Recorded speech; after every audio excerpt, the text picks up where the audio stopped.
আমার আসল পরিচয় আমি যেই লাইনেই থাকি না কেন আমি একজন মুসলমান। কবরে গেলে আমার পরিচয় হবে মুসলমান। আমার লাশটা নিয়ে মানুষ পরিচয় নিয়ে জানাজায় দাঁড়াবে মুসলমান কিনা। মুসলমান হইলে জানাজার আয়োজন হবে, ওইভাবে কবর দেওয়া হবে। হাসরের ময়দানে আল্লাহর আদালতে মুসলমানদের পরিচয়টা আলাদা হবে।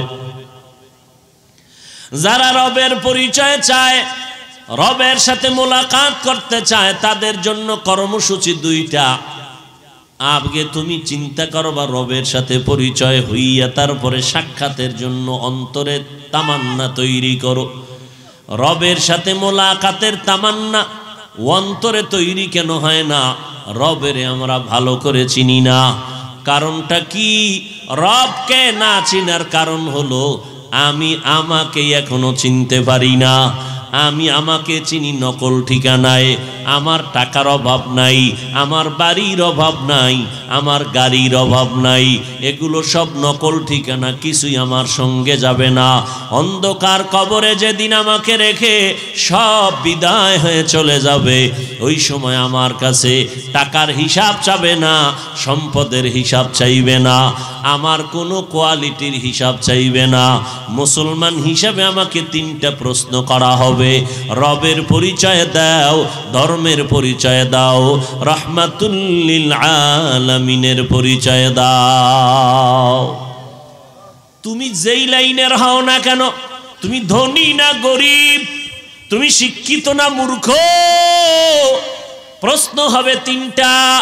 রবের পরিচয় দাও, ধর্মের পরিচয় দাও, রাহমাতুল লিল আলামিনের পরিচয় দাও। তাহলে আমরা আল্লাহকে কেন চিনি না? আল্লাহকে চিনার জন্য নিজেরে নিয়ে গবেষণা করো। আল্লাহ নিজেই বলেন, ওয়াফি আনফুসিকুম আফালা তুবসিরুন।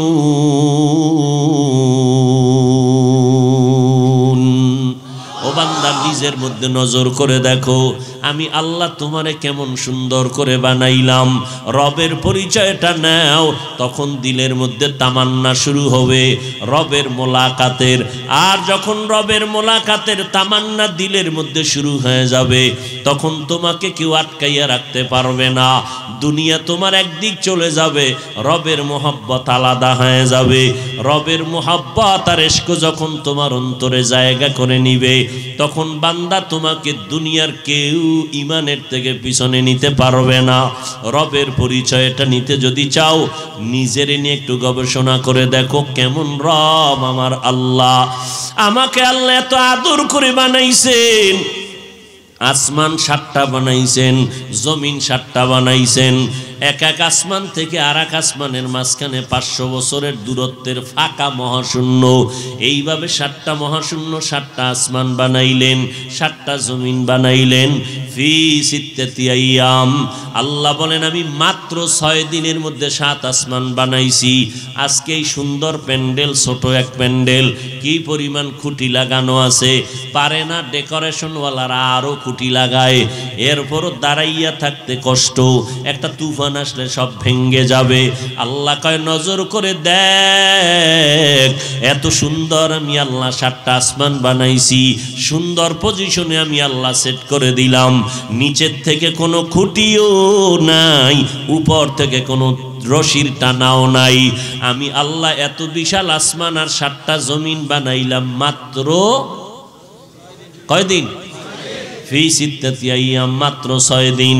আর তোর মতো বান্দা বান্দিরে এক ফোঁটা পানির থেকে মায়ের গর্ভে খাত লম্বা এর বেশি হবি না। আমি আল্লাহ তোরে মায়ের গর্ভে বানাইতে আস্তে আস্তে আস্তে আস্তে করে বানাইছি। আমি আল্লাহ বানাইতে সময় লাগাইলাম 6 মাসের মতো। কয় মাস? তোর মতো 1.5 ব্যাটারিরে বানাইতে আমার এত টাইম কেন? গোটা আসমান আর জমিন বানাইলাম 6 দিন, তোরে বানাইতে 6 মাস কেন? মাত্র 1 হাতের বাচ্চা। মোহাব্বতের জিনিস বানাইতে একটু সময় লাগে। হাল আতা আলাল ইনসানি হিনুম মিনাদ দাহরি লাম ইয়াকুন শাইআম মাযকুরা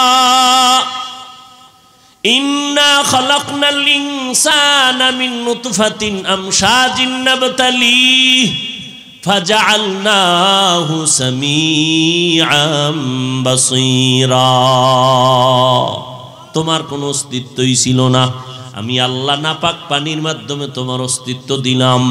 আমি আল্লাহ ওই পানির থেকে পানিটারে 40 দিন ফেরেশতারে দিয়ে শোধন করায় রক্তের পিণ্ড বানাইলাম।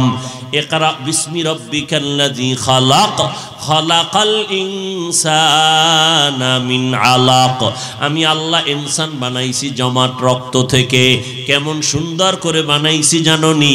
ওয়ালাকাদ খালাকনাল ইনসানা মিন সুলালাতিন মিন তিন সুম্মা জাআলনাহু নুতফাতান ফি ক্বারারিম মাকিন সুম্মা খালাকনান নুতফাতা আলাকা فخلقنا العلقة مضغة فخلقنا المضغة عظاما فكسونا العظام لحما ثم أنشأناه خلقا آخر فتبارك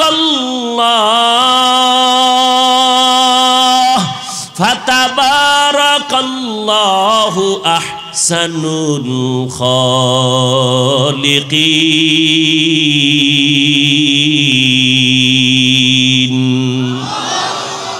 আল্লাহ তাআলা বলেন ওই রক্তের গোশতটার উপরে আবার আমি আল্লাহ রক্তের পিণ্ডের উপরে গোশত দিলাম, উপরে হাড্ডি দিলাম, উপরে গোশত দিয়ে সুন্দর স্ট্রাকচার তৈরি করলাম। এরপরে আমি আল্লাহ প্যাকেটিং করে ফেললাম। এক বিন্দু যেন অক্সিজেন তোমার মধ্যে ঢুকতে না পারে প্যাকেটের উপরে প্যাকেট করে কাবার দিয়ে আটকায় দিলাম।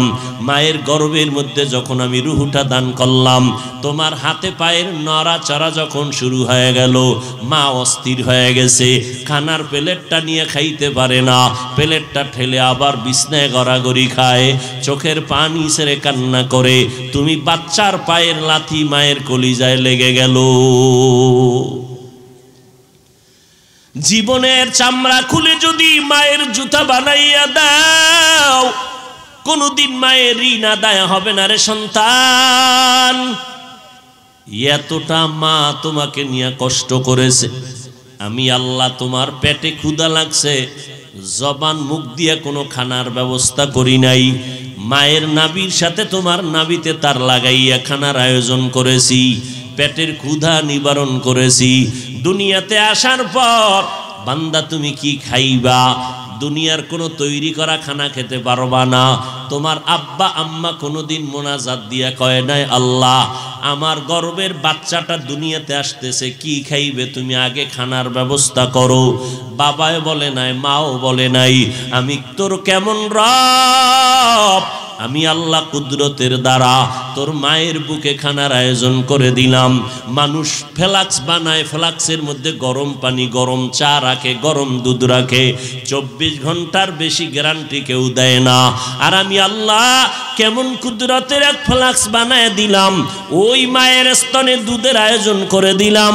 মা বাচ্চারে সুজি পাকাইয়া খাওয়ায়, সুজিটা আগুনে গরম করতে গিয়া চিনি লাগে, লবণ লাগে, দুধ লাগে, পানি লাগে।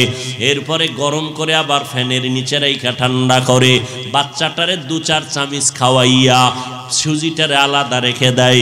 2-4 ঘন্টা পরে ফেলে দেয়, তার খাওয়ানো যাবে না, বাচ্চার পেটটা নষ্ট হয়ে যাবে। আর আমি আল্লাহ কেমন দয়ার মালিক, কেমন কুদরতের খানার আয়োজন করে দিলাম। ও বান্দা তোর মায়ের স্তনে দুধের ব্যবস্থা করলাম, চিনিও লাগবে না, পানিও লাগবে না, লবণ লাগবে না, আলাদা জাল দেওয়া লাগবে না, ফ্যানের বাতাস দিয়ে ঠান্ডা করা লাগবে না। বেশি ঘনও বানাই নাই, পাতলাও বানাই নাই। ও বান্দা 1 ঘন্টা আর 4 ঘন্টা না, 1 দিন আর 4 দিন না, 1 মাস আর 2 মাস না, আমি আল্লাহর দেওয়া খানাটা তুই বাচ্চা খাবি 2 বছর পর্যন্ত। একটা সেকেন্ডের জন্য মায়ের খানা নষ্ট হবে না। কাদের কুদরত দারি বার কামাল, আন্তা রব্বি আন্তা হাসবি জুল জালাল, তুহি কাদের জলিলুল্লাহ জাহাদার, বহর হালে তুহি মেরা নেগাহদার। আল্লাহ কত দয়া করে আমারে বানাইছেন। এই চালাক বাঙালি, নজর করে দেখো, হুজুরদের মাথায় কিছু নাই, অথচ হুজুরদের মতো জ্ঞানী এই জমিনের মধ্যে কেউ নাই। সারা দুনিয়াতে জ্ঞানের ভান্ডার হলো আমার মাওলার কালাম, আল্লাহর কোরআন হলো বুদ্ধির গাইড। এই বুদ্ধির গাইডটা যার সিনার মধ্যে থাকবে সে হলো শ্রেষ্ঠ বুদ্ধিজীবী। অতএব যারা হুজুরদের বুদ্ধি নাই কয়, এদের মতো বোকা জমিনে আর কেউ নাই। এলমে রায়ে জাজু করদন বেহিসাব, খলকে রাদাদন জওয়াবে বাসওয়াব, হক না দারাদ দোস্তে খলকা জারেরা, নিস্তেই খসলত একি দিন দারেরা। এ বান্দা নজর করে দেখ, সিমেন্টের ফ্যাক্টরি থেকে রড বের হয়নি। কথা বলেন না কেন? রডের ফ্যাক্টরি থেকে সিমেন্ট আসেনি, তৈলের ফ্যাক্টরি থেকে লবণ আসেনি, লবণের ফ্যাক্টরি থেকে তৈল আসেনি। আমার মাওলা কেমন কুদরতের মালিক, কেমন আমার রব। একটু জ্ঞান খাটাইয়া নজর করে দেখো, দুনিয়ার কোন মানুষ লবণের ফ্যাক্টরি থেকে তৈল বের করতে পারে না, তৈলের ফ্যাক্টরি থেকে লবণ বের করতে পারে না, সিমেন্টের ফ্যাক্টরি থেকে রড বের করতে পারে না, রডের ফ্যাক্টরি থেকে সিমেন্ট বের করতে পারে না। রব আমার কেমন মিস্ত্রি, কেমন মাওলা, কেমন কুদরতওয়ালা। আম্মা জানের ফ্যাক্টরি বানাইয়া 5টা সন্তান দান করলেন। নজর করে দেখ, এর মধ্যে 2টা সন্তান ছেলে, 3টা মেয়ে, 3টা ছেলে 2টা মেয়ে, ঠিক নি? এ বান্দা নজর করে দেখ, একজনের চেহারার সাথে অন্যের মিল নাই। একই মায়ের সন্তান, একজনের চেহারার সাথে আর একজনের চেহারার মিল নাই। একজনের আঙ্গুলের টিপের মধ্যে আর একজনের আঙ্গুলের টিপের মিল নাই। একজনের কণ্ঠের আওয়াজের সাথে অন্যের কণ্ঠের আওয়াজে কোনো মিল নাই। এই কুদরত কার? ওই আল্লাহকে এখনো চিনো না কেন রে বান্দা? ওই মাওলা কেমন কুদরতের মালিক। এক মায়ের গর্ভ থেকে কত সন্তান, আবার একই মায়ের সন্তান। অনেকের হাত ভালো, চোখ ভালো, কান ভালো, পুরো অঙ্গ প্রত্যঙ্গ সুন্দর। একই মায়ের গর্ভের আবার একটা সন্তান প্রতিবন্ধী হয়ে আসছে, পাও ভালো না, অথবা চোখে দেখে না, অন্ধ, কানে শুনে না, জবান আছে, খানাও খায়, কথার আওয়াজ আসে না। নাই? এই যুবক, সারা রাত মোবাইল সামনে নিয়া বিছানায় শুয়া শুয়ে যে কবিরা গুনাহ দেখো, আল্লাহ যদি তোরে অন্ধ বানায় দেয় ঘুমের ভিতরে, তুই কেমনে কি করবি? আল্লাহ পারেনি? আল্লাহ পারেনি? এরে আল্লাহর বান্দা, দুনিয়াতে আসার সময় আমার আম্মা জান বেহুশ। যেই আম্মা জানের কথা ভেতরের দরজা দিয়ে বাইরে যায় না, আম্মা জান কণ্ঠটারেও হেফাজতে রাখেন। কিন্তু আমি যেদিন দুনিয়াতে আসবো, আম্মা জানের প্রসব বেদনা শুরু হয়ে গেল। রাতের বেলা আম্মা জানের কণ্ঠের আওয়াজ এত বিকট হয়ে গেল, পার্শ্বের ঘরের মানুষ ঘুমাইতে পারে না, সবাই সজাগ হয়ে গেল। অমুক মহিলা কাঁদে কেন? বলে প্রসব বেদনা শুরু হয়ে গেল। আমার দাদি, আমার নানি, আমার মায়ের পাশে সহযোগী জন্য বসে গেল। ও বান্দা তাকায়া দেখ, একটা ছাগলের বাচ্চা দুনিয়াতে যখন ভূমিষ্ঠ হয়, ডানে বামে কোনো সহযোগিতা লাগেনি, কেউ নাই। বাচ্চা নিজে দুনিয়ায় এসে 4 পায়ে দাঁড়াইয়া যায়। ওই বাচ্চাটারে দেখায় দেওয়া লাগে না মায়ের দুধ কোথায়। বাচ্চা নিজে নিজে খুঁজা খুঁজা মায়ের দুধ তালাশ করে ওলানে মুখটা লাগায় দেয়।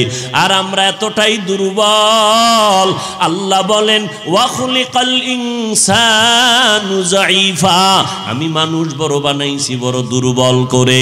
আমরা এতটাই দুর্বল, আম্মা জান বেহুশ হয়ে গেল। 7টা আসমান মনে হয় মায়ের মাথার উপরে চেপে বসছে, মায়ের চিৎকারের আওয়াজ। এক পর্যায়ে আমার আম্মা জান আমার দাদি আর আমার নানিরে বলে, যাও তোমরা আমার পাশ থেকে আলাদা হও, আমার কলিজার টুকরা স্বামীকে একটু অজান্তে আমার কাছে এনে দাও, আমি আমার স্বামীর সাথে গোপনে একটু কথা বলবো। আব্বাজানকে পাশে দিয়া দাদি নানি চলে গেলেন। আমার আম্মা জান আব্বাজানের হাতটা ধরে চোখের পানি ছেড়ে কান্না করে বলে, স্বামী আমার, আমাকে মাফ করে দেও, তোমার ঘরে এসে মন ভরে খেদমত করতে পারি নাই, মনে হয় যেন মরণের কষ্ট শুরু হয়ে গেল। এই প্রসব বেদনায় কত নারী শহীদ হয়ে গেছে, দুনিয়া থেকে চলে গেছে, আমিও তো মরিয়া যাব, দয়া করে আমাকে মাফ করে দেও। আব্বা যেন কান্না করেন, নামাজের মুসাল্লায় পড়ে কান্না করেন, আল্লাহ আমার স্ত্রীকে সাবিরিনদের অন্তর্ভুক্ত বানায়া দাও। আম্মা জানের কান্না, কলিজা ফেটে গেল, না খানা না ঘুম, এতটা পেরেশানি। ওই দাদি নানি পাশে আসছে। যখন আমি দুনিয়াতে আসলাম আমার মা বেহুশ হইয়া পড়ে গেলেন, আমার দাদি নানি আমাকে কোলে তুললেন, আম্মা জানকে একটা নজর দেখাইলেন। আম্মা জান আমার চেহারাটা দেখা মাত্র আসমান বরাবর কষ্ট জাগাত পানি হয়ে গেল।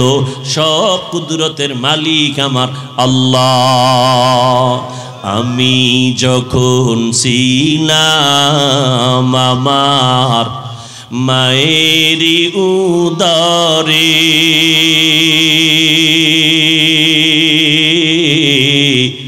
চলাফেরা করলেন যে মায় কত কষ্ট করে। আমি যখন ছিলাম আমার মায়ের উদরে, চলাফেরা করলেন যে মায় কত কষ্ট করে। এমন মাকে কেমনে আজি, এমন মাকে কেমনে আজি যাব আমি ভুলিয়া। ও আমার প্রাণের মা, মা গো মা, কোথায় গেলে মোরে ছাড়িয়া, জনম দুঃখী ইয়াতীম আমি, চাই না কেহ ফিরিয়া। জীবনের মূল কষ্ট মায়ের প্রসব বেদনা,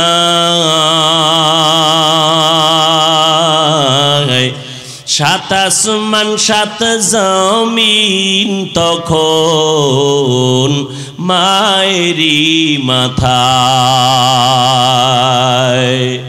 জীবনের মূল কষ্ট মায়ের প্রসব বেদনা,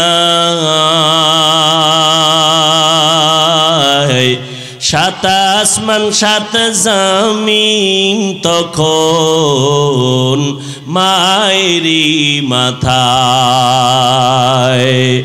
আমার সুন্দর মুখ দেখি মায়ের, আমার সুন্দর মুখ দেখি মায়ের, ব্যথা যায় দেয় হাসাইয়া। ও আমার প্রাণের মা, মা গো মা, কোথায় গেলে মোরে ছাড়িয়া, জনম দুঃখী ইয়াতীম আমি, চাই না কেহ ফিরিয়া। দুঃখে কষ্টে মায়ের জীবন আমাকে নিয়া, শোধ করিতে পারব না ঋণ জীবনটা দিয়া। দুঃখে কষ্টে মায়ের জীবন আমাকে নিয়া, শোধ করিতে পারব না ঋণ জীবনটা দিয়া। ঘুমের মাঝে মাকে দেখে, ঘুমের মাঝে মাকে দেখে কেঁদে দেই বুক ভাসাইয়া। ও আমার প্রাণের মা, মা গো মা, কোথায় গেলে মোরে ছাড়িয়া। জানম দুঃখী ইয়াতীম আমি, চায় না কেহ ফিরিয়া। এরে নবীর উম্মত আশিকের দল, রব্বুল আলামিন এমন সুন্দর করে মা আমার জন্য পাগল বানায় দিলেন।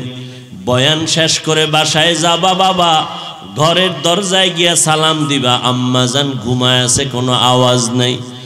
মোবাইল করবে টেলিফোন, রিং হয়, কোনো রিসিভ হয় না। মনে মনে ভয়, এতবার কল দেই আমার স্ত্রী কেন দরজা খুলে না, নাকি মরিয়েই গেল নাকি। শতবার ঋণ দিলাম, দরজা খুলে না। দরজার মধ্যে জোরে জোরে আঘাত দিলাম, দরজা খোলার কেউ আওয়াজ পাই না। এদিকে এত জোরে চিল্লায় বলি দরজা খোলো, আমার বিবি মনে হয় জীবনের শেষ ঘুমে পড়ে গেল নাকি।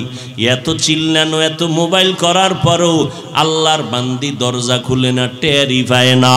কিন্তু নজর করে তাকায় দেখ, পার্শ্বে কিন্তু আমার বাচ্চাটা ঘুমানো। মায়ের বাম পাশে বাচ্চা ঘুমায়, শিশু বাচ্চা। আম্মা জান যদি একটু অজান্তে কাইত আমার উপরে পড়ে যাইতো, আমি মরে যাইতাম। মায়ের এত সুন্দর শরীরটা আমি বাচ্চার উপরে পড়ে গেলে মরে যাইতাম। জীবনে কোনো মা যতই বেহুশ ঘুমে থাক, বাচ্চার উপরে কোনো দিন পড়ে না। কারণ আমার রব ফেরেশতাকে দিয়েছেন। দরজায় জোরে জোরে আঘাত করলাম, এরপরও মা সজাগ হয় না। কিন্তু দেখছেননি, পার্শ্বে বাম পার্শ্বের বাচ্চাটা যখন হালকা করে একটু আওয়াজ দিছে, মা সজাগ হয়ে গেছে। দরজায় আঘাত দিলাম, মা সজাগ হয় না।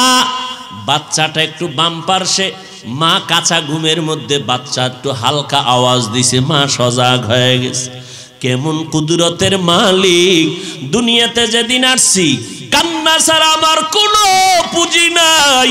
বলতে পারি না মা খানা দাও, পায়খানা করার প্রয়োজন, বাথরুমে নাও, বলতে পারি না। বাচ্চার একটাই পুঁজি হলো কান্নার আওয়াজ। আম্মাজানের মধ্যে আমার আল্লাহ একটা চুম্বুক লাগায় দিয়েছেন, একটা রাডার ফিট করে দিয়েছেন, যেটা আব্বার মধ্যেও নাই। আমার কান্না দ্বারা আমি কখন খানা চাই আমার আম্মাজান বুঝতে পারে। বাচ্চা কাঁদে কেন, খানার কান্না কাঁদে নাকি ঘুমানোর কান্না কাঁদে, মা ছাড়া কেউ বুঝে না। বাচ্চার কান্না দেখে আব্বাজান বলে, মনে হয় যেন ক্ষুধা লাগছে, তাড়াতাড়ি খানা দাও। বাচ্চা কাঁদে, আম্মাজান কয়, মাত্র 2 মিনিট আগে বাচ্চারে খানা দিয়েছি, তো এখন কেন কাঁদে? আম্মাজান বলে, ক্ষুধার কান্না না, বাচ্চা ঘুমানোর কান্না কাঁদতেছে, এখন ঘুমাবে। একটা পুঁজি কান্নার আওয়াজ। এই কান্নার পুঁজি দিয়া প্রত্যেকটা সন্তান মায়ের থেকে মনের দাবিগুলো আদায় করে নিয়েছিলাম। শিশুবেলায় সবাই আমরা আম্মাকে বলতে পারি না, গরম লাগে ফ্যানের বাতাস দাও। শুধু কান্না করেছি, মা বুঝতে পেরে ফ্যানের বাতাস দিছেন, পাখার বাতাস দিছেন। আল্লাহ কেমন দয়ার মালিক। ওরে বাচ্চা, তোমার কান্নায় যদি মা তোমার মনের সব আশা পূরণ করতে পারে, ওই মায়ের মধ্যে মায়া দিয়েছেন কে? ওরে কত পরিমাণ দিয়েছে জানো? মাত্র 1% কিছু অংশ মায়া আল্লাহ মা আর সন্তানের মধ্যে দিয়েছেন। 99 গুণ মায়া আমার আল্লাহ কুদরতে জমা রেখেছেন। একটা বাচ্চা যখন মা মা মা বলে যখন কান্না করে, কান্নায় মায়ের অন্তরের মোহাব্বতের জোশ এসে যায়।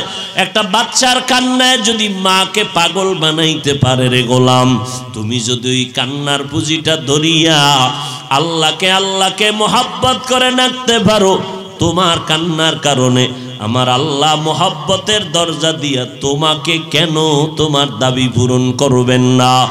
এই জমিনে যত আল্লাহওয়ালা, আল্লাহর খাস বান্দা, আম্বিয়ায়ে কেরাম, সাহাবায়ে কেরাম যত দাবি আদায় করেছেন শুধু চোখের পানির কারণে। এবং শুধু তাই না, গভীর রজনী যখন সব নিস্তব্ধ ঘুমায়, ওই সময় সবাই আল্লাহর কাছে লাইন লাগাইছেন। কারণ জহুর, আসর, মাগরিব, এশায় আল্লাহ পাক বান্দার ডাকে আসেন না। সব সময় বান্দা ডাকবা, তবে আল্লাহ সাড়া দেওয়ার জন্য ভোর রাত্রে হাজির হয়ে যায়। অতি গভীর হয় রজনী যখন, নীরবে প্রভুর নাম জপিও তখন। প্রভুর করুণা যদি পাইবারে চাও, গভীর রাতে উঠে প্রভুর গুণগান গাও। এরে আল্লাহর গোলাম, বাচ্চা যদি শুধু কান্নার পুঁজি দিয়া মায়ের থেকে সব দাবি আদায় করতে পারে, ও বান্দা আমার মাওলার মায়া কি কম? আমার আল্লাহর মোহাব্বত কি কম? আমার আল্লাহ নূরের তৈরি ফেরেশতাকে এতটা মোহাব্বত করেন না? তোমার আমার মতো দুর্বল মানুষের এত মায়া করেছেন। আল্লাহ সব সময় নজর লাগায় থাকে কুদরতের নজর দিয়া। ও বান্দা, তুই যখন মাকে মা বলে ডাকো, জবানটা দিয়ে আব্বাকে আব্বা বলে যখন ডাক দাও, আমার আল্লাহ তোর ঠোঁটের দিকে কুদরতের নজর দিয়া তাকায় থাকে। ও বান্দা, মাকে ডাকো বাধা নাই, বাবাকে ডাক দাও বাধা নাই, তবে মাঝে মাঝে আল্লাহকে যদি আল্লাহ বলিয়া ডাক দিতি রে গোলাম, জবান খুলে যদি বলতি ও দয়ার আল্লাহ, আল্লাহ ডাকটা দেওয়া মাত্র মালিকের কুদরতি অন্তরে মোহাব্বতের জোশ এসে যাইত। আল্লাহ তাআলা তোমাকে কুদরতের কোলে নেওয়ার জন্য রহমতের দরজা খুলে দিতেন। আল্লাহ পাক ডাকতেন, বান্দা আয়, উদউনি আস্তাজিব লাকুম। বান্দা তুমি ডাকতে দেরি, আমার জবাব পেতে দেরি হবে না। ও বান্দা, তুমি কোথায় যাও? আজকে আল্লাহর দরজা ছাড়া তো আর কোনো দরওয়াজা নাই। যত দরওয়াজায় ঘুরো, দুনিয়াতে যেখানেই যাও, সবাই কিন্তু ফকিরের দল। ওদের নিজের পেট ভরে না, তোমার পেট ভরবে কিভাবে? ওরা নিজের চোখের ক্ষুধা মরে না, তোমার চোখের ক্ষুধা নিবারণ করবে কিভাবে? যত ধনী মানুষ দেখো, সবাই কিন্তু অন্যের থেকে ভিক্ষা করে নিজে বড় লোক হয়, অন্যেরটার দিকে লোভানক দৃষ্টি দিয়া তারপরে চলে। তোমার আশা পূরণ করবে কেমনে? আমার আল্লাহ হলেন প্রশংসিত ধনী। আল্লাহ বলেন, বান্দা আমার কাছে চাইতে দেরি, আমি দিতে মোটেও দেরি করব না। আমি আল্লাহ পাক রব্বুল আলামিনের দরজা ছাড়া আর কোনো দরওয়াজা নাই। অতএব আমার সাথে মোহাব্বতের লাইন লাগায় দাও। ফামান কানা ইয়ারজু লিকা রাব্বিহি ফালইআমাল আমালান সালিহা। যারা আমার সাথে এত পরিচয় মোহাব্বত লাগাইয়া অন্তরের মধ্যে যদি একটু আগুন জ্বালাইতে পারো রবের সাথে মোলাকাতের জন্য, অন্তরের মধ্যে যদি একটু তামান্না তৈরি করতে পারো, এরে বান্দা ওই বাচ্চাটা তাকাইয়া দেখো, একটা দুধের বাচ্চা মায়ের জন্য কেমন পাগল, পাগলামি করে। বাচ্চা মাকে ছাড়া কিছুই বোঝে না।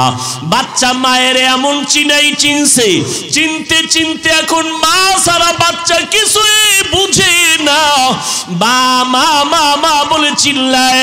বাবায় কোলে নিতে চায়, বাচ্চা ঠান্ডা হয় না। ভাই কোলে নেয়, বাচ্চা ঠান্ডা হয় না। বোনেরা কোলে নেয়, বাচ্চা কান্না থামায় না।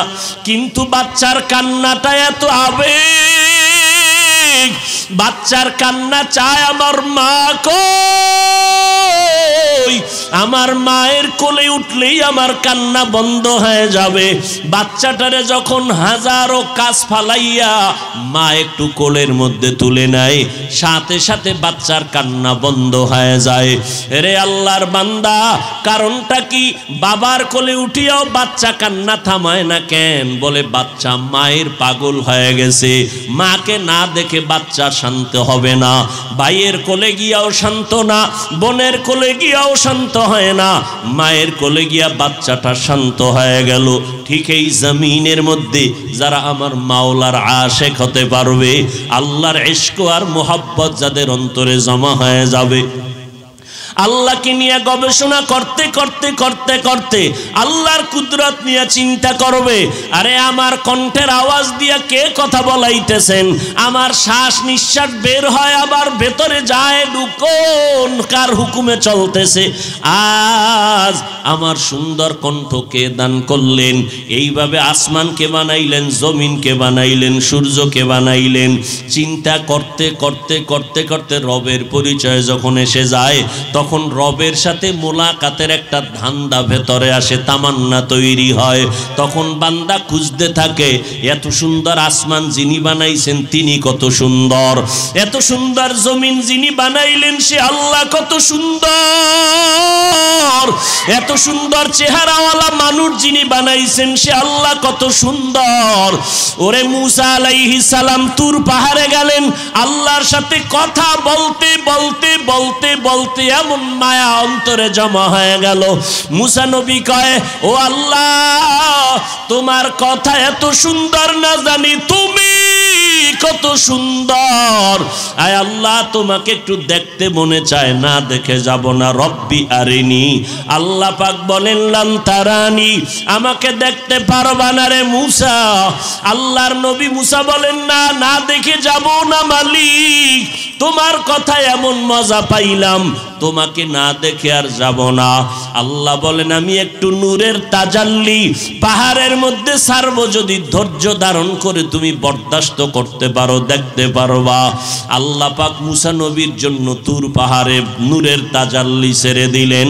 ফালাম্মা তাজাল্লা রব্বুহু লিল জাবাল, যখন নূরের সামান্য তাজাল্লি পাহাড়ের মধ্যে পড়ে গেল, মুসা নবী বেহুশ হয়ে পড়ে গেলেন, সহ্য করতে পারলেন না। ও আল্লাহর বান্দারা, রবের সাথে মোলাকাতের তামান্না অন্তরে তৈরি করো। দুনিয়াতে যাদের জন্য তুমি দাড়ি কাটতেছো, নামাজ ছাড়তেছো, তারা কেউ তোমার আপন না। স্বার্থে আঘাত লাগলে মোবাইলটা পর্যন্ত বন্ধ করে দেয়, আর খুঁজে পাওয়া যায় না, ঠিক নেই? মোবাইল বন্ধ করে দেয়, তোমার সাথে কথা বলে না, সালাম দেয় না, স্বার্থের কারণে। আর আমার মালিক কেমন দয়ার মালিক, আমার মাওলার সাথে কত বেঈমানি করছো রে বাবা। আল্লাহর হুকুম মতো চলো না, আল্লাহর দেওয়া পানি ভোগ করো, বাতাস ভোগ করো, সূর্যের আলো, চাঁদের আলো, জমিনের ফসল, গাছের ফল, মাছ, নদীর মাছ খাইয়া আল্লাহকে আল্লাহ বলে মানো না। আজান শুনে মসজিদের মধ্যে যাও না।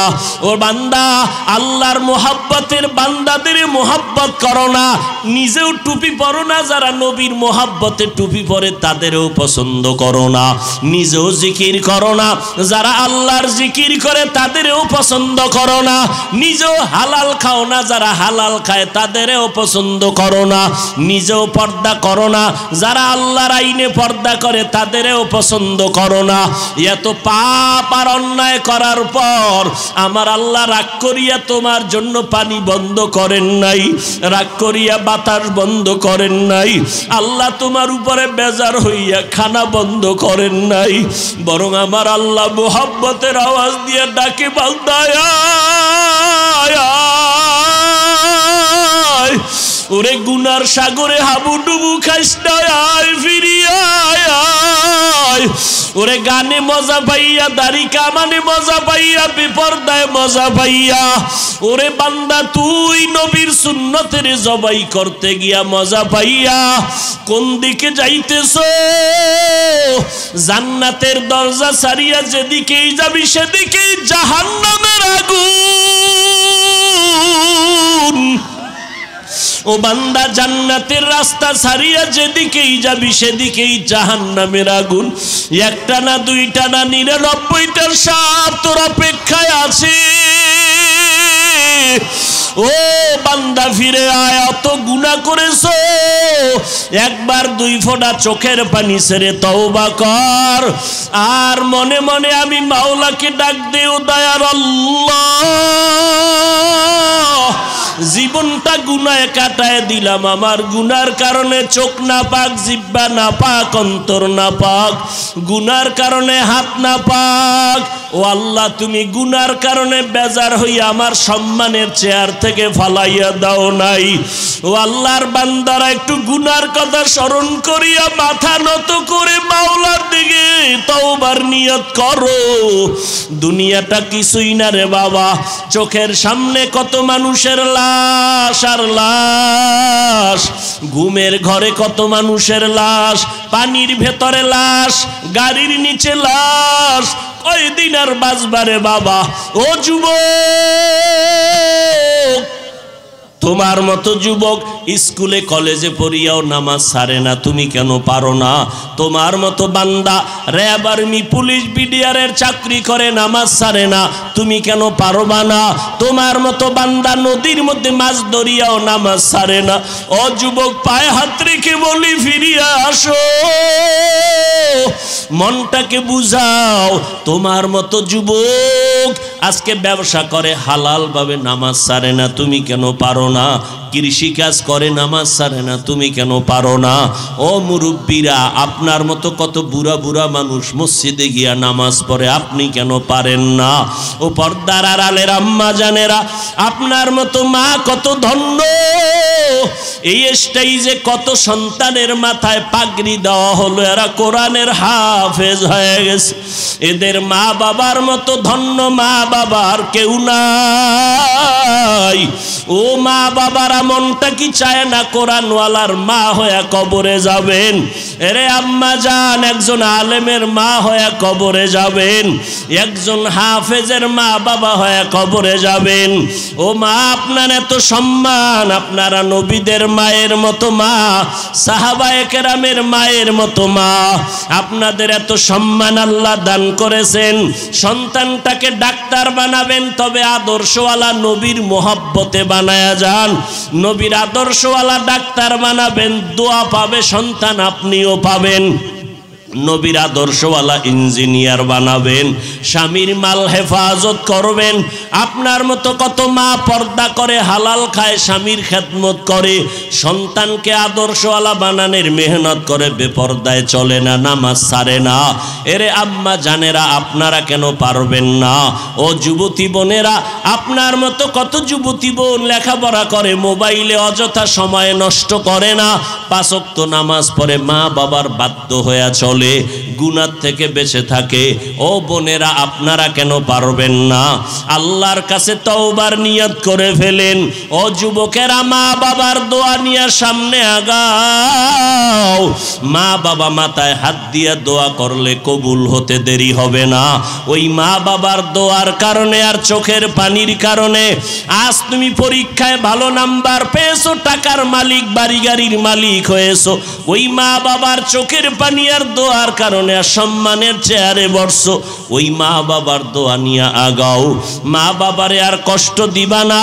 খবরদার, যদি দিয়ে থাকো ঘরে গিয়া মাকে বলিও, মা মাফ করে দাও, কত কষ্ট দিয়েছি, তুমি একা একা কান্না করেছো। মা, আমি আজ তওবা করে আসছি, আর তোমাদের কষ্ট দিব না। আজকে মোনাজাতে কত যুবক কান্না করলো, আমার চোখে কেন পানি নাই? গুনার কারণে আল্লাহ বেজার হয়ে গেছে। মা, তুমি মাথায় হাত দিয়া দোয়া করে দাও। ও যুবক, মা বাবার দোয়া নেওয়ার চেষ্টা করো। ওলামায়ে কেরামের বিরোধিতা করে কপাল পুরিও না। ওলামায়ে কেরামের পরামর্শ নিয়ে নেক আমল করো, সুন্নত অনুযায়ী চলো, নবীর তরিকা মেনে চলবা। পাক্কা নিয়ত যদি থাকে তওবা করার জন্য, আল্লাহর কাছে মনে মনে তওবার নিয়ত করো। মরিয়া গেল নামাজ ছাড়বা না, বেপরদায় চলবা না, মা বাবাকে কষ্ট দিবা না, ওলামায়ে কেরামের বিরোধিতা করবা না। নবীর তরিকার বাহিরে চলবা না, দেশ ও জাতির বিরুদ্ধে ষড়যন্ত্র করবা না। তওবা করার মতো অন্তরে যদি পাক্কা নিয়ত হয়, মুনাফিকি না থাকে, খাঁটি তওবার নিয়ত যাদের আছে, মরিয়া গেলে যাব হায়াতের মালিক আল্লাহ, ইজ্জতের মালিক আল্লাহ, রিজিকের মালিক আল্লাহ। আর কখনো দাড়ি কাটবা না, নামাজ ছাড়বা না, বেপরদায় চলবা না, কারো হক নষ্ট করবা না, মিথ্যা কথা বলবা না, গীবত করবা না, মা বাবার দোয়া নিয়া ওলামায়ে কেরামের পরামর্শে নবীর তরিকায় চলবা। এরকম পাক্কা নিয়ত যদি কারো অন্তরে থাকে, তাদেরকে বলবো দুটো হাত আমার আল্লাহকে দেখাইয়া দাও। আয় আল্লাহ, হাতগুলো কবুল করে নেন, তওবা কবুল করে নেন, তওবার উপরে মজবুত হইয়া চলার তৌফিক দান করেন, আমিন। আলহামদুলিল্লাহি রাব্বিল আলামিন, ওয়াসসালাতু ওয়াসসালামু আলা সাইয়্যিদিল আমবিয়া ওয়াল মুরসালিন ওয়া আলা আলিহি ওয়া আসহাবিহি আজমাইন। ইয়া আরহামার রাহিমিন, ইয়া আরহামার রাহিমিন, ইয়া আরহামার রাহিমিন। রব্বিরহামহুমা কামা রব্বায়ানি সগীরা, রব্বিরহামহুমা কামা রব্বায়ানি সগীরা।